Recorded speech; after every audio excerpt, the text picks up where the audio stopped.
nous allons voir maintenant comment installer l'environnement de Bot Framework. Donc pour ça, on a besoin pour commencer, de Visual Studio 2017 Community. Donc on tape Visual Studio 2017 Community sur Google et on tombe rapidement sur ce site. On le télécharge et on l'installe.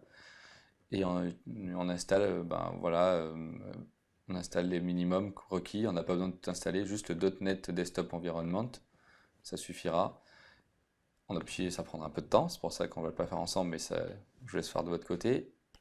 Une fois installé Visual Studio, il faudra installer justement Bot Framework. Donc c'est quelque chose qui s'installe assez rapidement et simplement.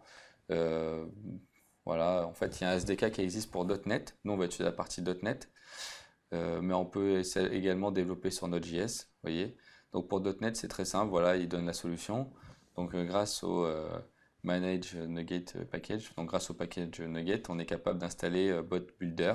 Et grâce à Bot Builder, du coup, on a le SDK de Bot Framework. Voilà, donc on va voir comment ça fonctionne. Et enfin, la dernière chose qu'on aurait besoin pour tester du coup notre bot, c'est Bot Framework Emulator. Donc pareil, c'est quelque chose qu'on peut, il me semble qu'il est sur cette page également. Et voilà, ici, Bot Framework Emulator. Et donc ici, dans cette même page, on est capable de télécharger. Donc il y a deux sites qui sont importants lorsqu'on utilise Bot Framework. Euh, c'est devbotframework.com, c'est là où on va enregistrer notre bot et avoir tous les liens vers la documentation et bot directory. Et quand on clique sur documentation, et ben on tombe sur doc Microsoft bot framework. Et donc là, on a plein d'exemples, plein de tutos, d'explications sur bot framework en général. Et avec des guidelines, etc. Donc c'est plutôt intéressant. Et sur devbot framework, on a quelque chose qui est pas mal, c'est bot directory.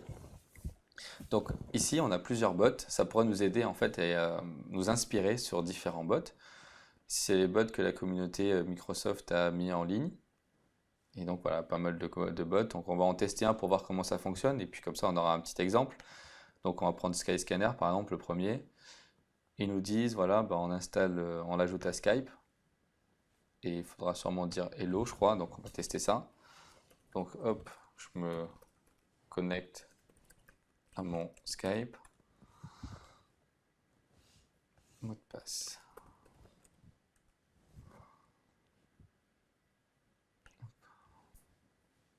Donc on a installé Skyscanner à Skype. Et voilà, donc c'est la première fois que j'utilise, donc je ne sais pas utiliser, mais on va apprendre ensemble. Donc là, ils nous disent bienvenue sur le bot Skyscanner. On va vous aider à trouver votre prochain vol. Qu'est-ce que vous voulez faire? Donc trouver un vol ou dites-moi plus. Bon, on va voir, dites-moi plus. Donc voilà, donc c'est sur Skype, on est capable d'avoir ça. Donc on peut trouver donc un vol, des destinations, les informations, rester informé, devenir, devenir intelligent tous les jours.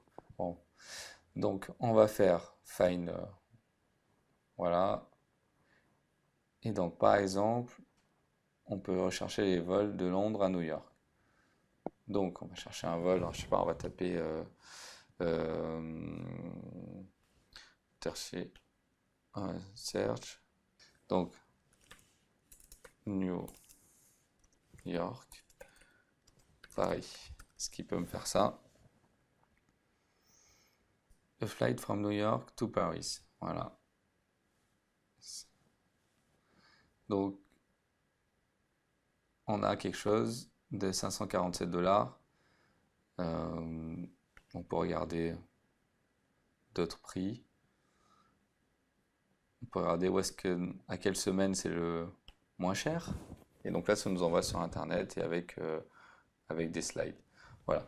Donc pour l'exemple, voilà, donc Skyscanner, donc c'est un bot qui a été développé pour chercher des vols. Mais voilà, du coup, c'est quelque chose qui fonctionne assez simplement et rapidement. Le tout, c'est qu'il soit le plus intuitif possible. Ça a l'air compliqué, peut-être comme ça à mettre en place, mais au final, le plus difficile, c'est de reconnaître la question. Et pour reconnaître la question, justement, on va apprendre à utiliser Louis API dans une deuxième partie. C'est quelque chose qui va nous apprendre à anticiper le langage qu'on aura tapé, donc soit à l'écrit, soit à l'oral. Donc nous, on va utiliser à l'écrit.